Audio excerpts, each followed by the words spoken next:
वैसे तो कांग्रेस और नेहरू पर अक्सर भारत को कमजोर करने के लिए कई गलतियां करने का आरोप लगा रहता है, लेकिन अब इन्हीं गलतियों में एक और गलती गिनी जा रही है, कच्चा तीवू द्वीप, जो भारत के लिए ऐसा घाव बन सकती है जिससे उभरने में सालों लग जाए। हाल ही में तमिलनाडु के बीजेपी अध्यक्ष के अन्नामलाई के कच्चा तीवू द्वीप को लेकर आरटीआई दाखिल किया। इससे कांग्रेस के किए गए नापाक कृत्य को उजागर कर दिया गया है। बंगाल की खाड़ी को अरब सागर से जोड़ने वाला ये द्वीप 285 एकड़ में फैला हुआ है। ये सबसे नए द्वीपों में गिना जाता है, जो 14वीं सदी के ज्वालामुखी विस्फोट से बना था। शुरुआती मध्यकालीन समय में ये द्वीप श्रीलंका के जाफना किंगडम का हिस्सा था। बाद में 17वीं सदी में ये रामानाथपुरम के रामानद साम्राज्य के पास आ गया। श्रीलंका ने इस पर पूरा कंट्रोल पाने के लिए द्वीप के चारों तरफ डिफेंस एक्सरसाइज भी कर डाली। साल 1921 में भारत और श्रीलंका दोनों में मछली पकड़ने को लेकर इस पर विवाद भी हुआ। विवाद अनसुलझा ही रहा और आग में चिंगारी की तरह रह रहकर भड़कता रहा।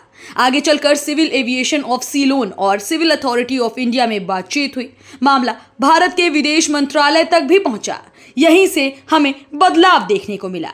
साल 1974 में कुछ शर्तों के साथ देश ने कच्चा तीवू श्रीलंका को दे दिया। शर्तें ये थीं कि भारतीय मछुआरे फिशिंग और अपने जाल को सुखाने जैसे कई कामों के लिए कच्चा तीवू द्वीप का इस्तेमाल करेंगे। साथ ही वहां बने चर्च में बिना वीजा के भारतीय फिशरमैन आ सकेंगे। बहरहाल समझौते हो गए, लेकिन जल्द ही विवाद भी शुरू होने लगा। अलगाववादी गुट लिबरेशन टाइगर्स ऑफ तमिल इलम लिट्टे की सक्रियता के दौरान श्रीलंकाई सरकार ने समुद्री आवाजाही पर रोक लगानी शुरू कर दी। लिट्टे श्रीलंका का अलगाववादी गुट था, जो उत्तर और पूर्वी श्रीलंका को अलग करके आजाद तमिल स्टेट बनाने की संकल्पना रखता था। भारत के कुछ नागरिक भी इससे सहानुभूति रखते थे, क्योंकि ये तमिलों के अधिकारों की बात थी।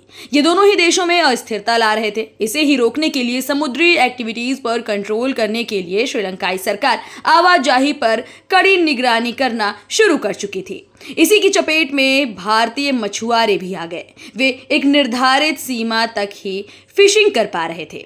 आगे चलकर यह हुआ कि समुद्री सीमा पार करने का आरोप लगाते हुए भारतीय मछुआरों को श्रीलंकाई तटरक्षकों ने गिरफ्तार कर लिया और लगातार ये मामला जारी रहा। नेहरू ने अपने शुरुआती पक्ष में ये कहा था कि उन्हें कच्चा तीवू द्वीप को लेकर कोई भी खास दिलचस्पी नहीं है। बाद में ये चलकर नेहरू की इसी प्रतिबद्धता को दोहराते हुए इंदिरा गांधी ने एक समझौते के तहत भारत माता के अभिन्न अंग को श्रीलंका को सौंप दिया। इस फैसले का समर्थन तमिलनाडु के तत्कालीन मुख्यमंत्री एम करुणानिधि ने भी किया।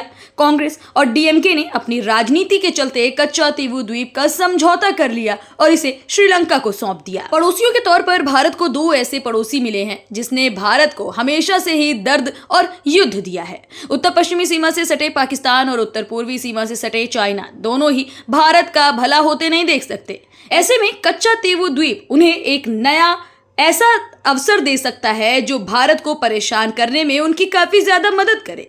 कांग्रेस और डीएमके की इसी मिलीभगत का ये काफी भयावह परिणाम भी हो सकता है। चीन, जो कि भारत को परेशान करने का कोई मौका नहीं छोड़ता, वो भी इस मामले में दिलचस्पी लिए हुए है। अब जरा चीन की 5 फिंगर 1 पाम स्ट्रेटजी को याद करिए, जिसके तहत चीन तिब्बत को हथेली और नेपाल, भूटान, अरुणाचल प्रदेश, सिक्किम और लद्दाख को उसकी उंगलियां मानता है। इसी क्रम में चाइना में एक विजनरी डॉक्यूमेंट भी लीक हुआ था, जिसमें 2040 तक भारत पर हमले की बात देखने को मिली थी।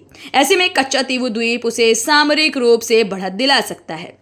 गौरतलब हो कि श्रीलंका चीन की बेल्ट एंड रोड इनिशिएटिव का भाग है। ऐसे में इस आशंका को एकदम से नहीं नकारा जा सकता कि वो दोबारा श्रीलंका को सस्ते कर्ज देकर उससे कच्चा तीवू द्वीप पर एक सैन्य बेस स्थापित करने की मांग करे। और अगर ऐसा होता है तो इन लालची राजनेताओं के चलते भारत माता को एक बार फिर से कई गंभीर परेशानियों का सामना करना पड़ सकता है।